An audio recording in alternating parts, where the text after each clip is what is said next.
Hey everybody, this is Paul Owens here. Welcome to CSM. We are continuing our series in James, and I'm going to talk to you today a little bit about wisdom. So right now, we're going to start right off the bat. I want you to close your eyes. Everybody in the room right now, close your eyes. Don't look around. Close your eyes for real. And what I want you to do is just kind of collect the images that come into your head when I say this word, wisdom. What are the images that come to your mind when I say wisdom? So sit and think for a second. Got some images, some pictures and some faces maybe. All right. Open them up. All right. So that wisdom comes with, or that word comes with a lot of associations with people in our lives, maybe family, maybe famous people. I Googled the word wisdom and actually just went in there straight up and wise people or wisdom. And here's some of them that I came up with. So take a look at these real quick.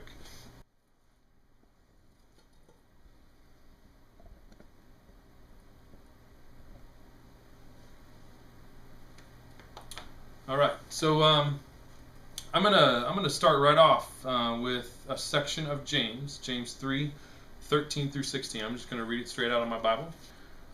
James 3:13. Who is wise and understanding among you? You had some images in your head, so maybe those are the people. Let him show it by his good life, by deeds done in the humility that comes from wisdom. But if you harbor bitter envy and selfish ambition in your hearts, do not boast about it or deny the truth. Such wisdom, in quotes, does not come down from heaven, but is earthly, unspiritual, and of the devil. For where you have envy, selfish ambition, there you find disorder and every evil practice.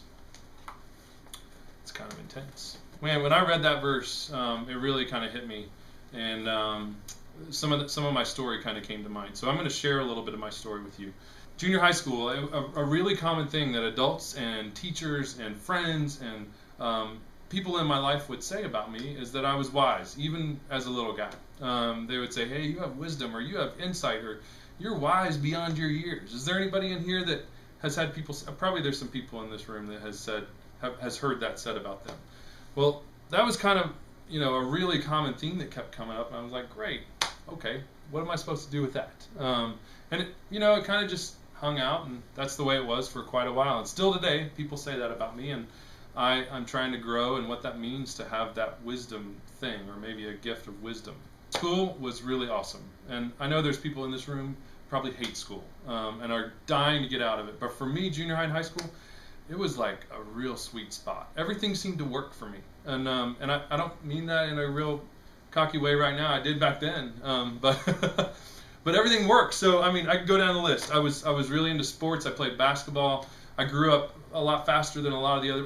I had a beard like in 7th grade. So like you can imagine, I was that guy that was shaving, and everybody else has still got a high voice, So sports worked out really well for me. I did track and basketball and tennis. Those are my main ones. But along with sports came girls. That's just kind of the way it worked for me, at least. I was associated with some really fun people, and the sort of the party crowd, and the sort of the smart jocks were my crowd. And so girls came along with it. I had girlfriends, and I never didn't have a girlfriend. It just always kind of came easy. I know that may sound strange for some of you, but for some of you probably relate to that. Like, hey, I'm always in a relationship. That was me, and I got a lot of identity from that. I got a lot of social status in high school because I was dating the homecoming queen. It was pretty sweet. She was hot.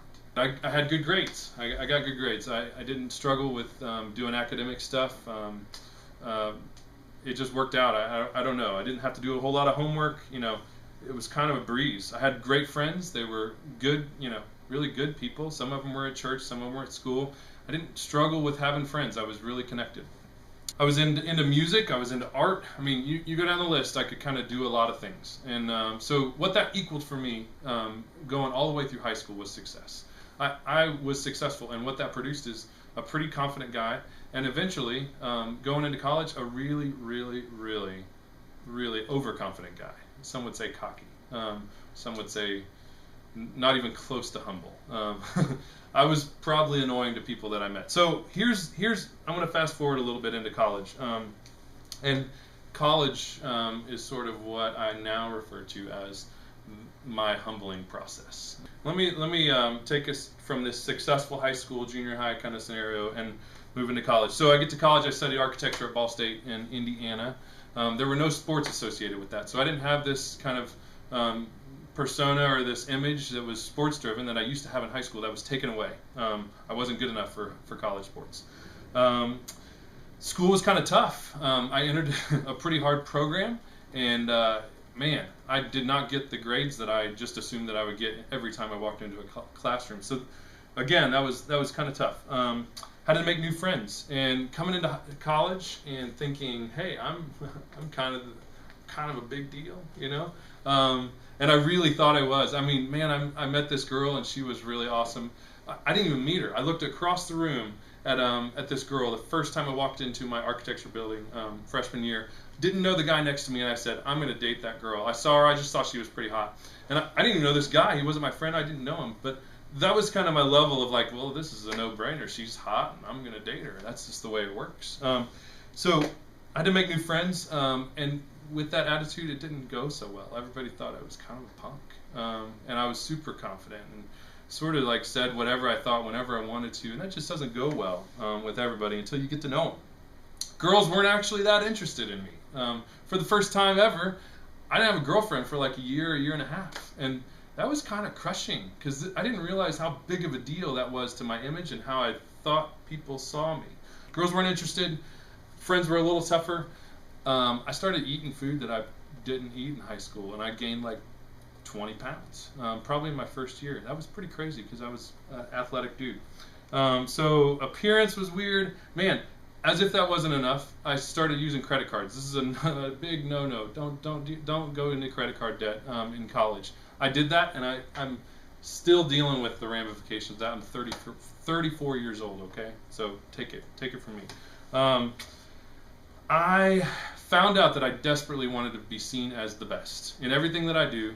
Everything that I did in college, I was like, well, that's the way it was in high school, so of course it's going to translate that way in college. So I had this thing of like, well, if I'm not seen as the best, then I'm a failure. It was like one or the other. So I tried everything. I also in church, like I had to experience a new church, and this was a whole new setting. I was a leader in my church, in my youth group in high school, and there was girls associated with that. I actually had a girl in high school at church and a girl in high school at school. So there was like that thing going on. It was crazy. And none of this stuff was working out for me. None of this stuff was working out for me in college. And I was just getting pummeled with this like humbling process. And I didn't know that the Lord was actually a part of this in any way. So fast forward a little bit more. Eventually there was a girl that was interested, and it ended up being this girl that I had seen across the room at the beginning of my freshman year. We started dating and took her to church with me. It was really cool. She got to know some people. I actually got to baptize her in college, and it was really, really a sweet moment for me. There were some things that were shifting, but all along, this girl, as we were really connected, she was in architecture as well, so we were always around each other. She kept breaking up with me. And I had never been broken up with in my life. And I know that sounds really cocky, and I'm not trying to sound that way. It just was that way. And this was crushing to me. And she kept leaving me for other dudes. There was other guys that she was interested in. It was always, that way. So over the course of several years of dating this girl, Amy, she broke up with me 3 times for 3 different other dudes. Anytime another guy, because she kept breaking up with me a lot of times, anytime another guy would come in the picture that she would spend time with, or just friends that was, one of our friends, I had this crazy jealousy, and I would get angry. It would just drive me crazy that she might be interested potentially in some other guy. Basically, I had this picture of disorder in my life, and it didn't feel like I had integrity in a lot of the spaces that I used to have, and I had reached this place of, I wasn't depressed, and I wasn't down and out, or I wasn't thinking about, suicide or any of that stuff, but I was in a place where I was like, I'm at my bottom. Like, I don't know what to do. I've lost my whole image. And what I didn't realize was that the Lord was actually walking me through a process. He wasn't doing these bad things to me. He was walking me through a process of humbling me. And Let me read another section of James. But the wisdom that comes from heaven is first of all pure, then peace-loving, considerate, submissive, full of mercy and good fruit, impartial and sincere. Peacemakers who sow in peace raise a harvest of righteousness. That section actually compares two different wisdoms, and one is in quotes, and it's the wisdom from the world, and it actually says that's demonic and it's from the devil.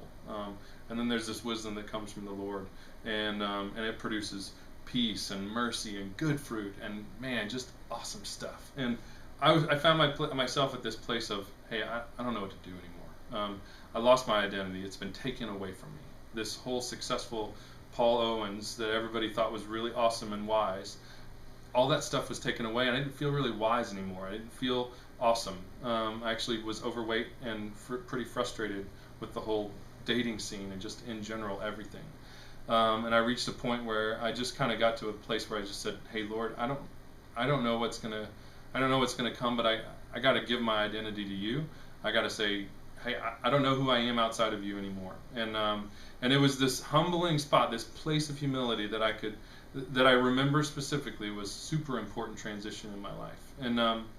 And what I didn't know what was happening was I had opened up to God, and I was kind of submitting to His identity for me, and I was actually looking for approval from God versus man.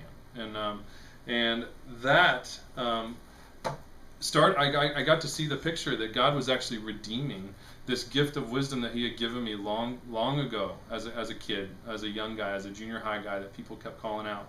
He took me through a long process to redeem that gift of wisdom so it actually could be used in the kingdom, in the body, in my family, in the people around me, in more effective ways. When that started to happen, it was actually Amy, this girl that had broken up with me 3 times. It was cool. We kind of had this moment of, hey, maybe we should be getting married, and we need to pursue this relationship and really, really give it a chance. And that was the time where I felt like the Lord had started to redeem this gift of wisdom through humility. And I found myself being prepared for marriage in a humble place instead of a terribly cocky, super overconfident place. And if anybody knows anything about marriage, it doesn't work unless you're extremely humble. So I needed to go through this process to grow in that gift of wisdom, and this is kind of the story of the Lord taking me through that. Here's some other pictures.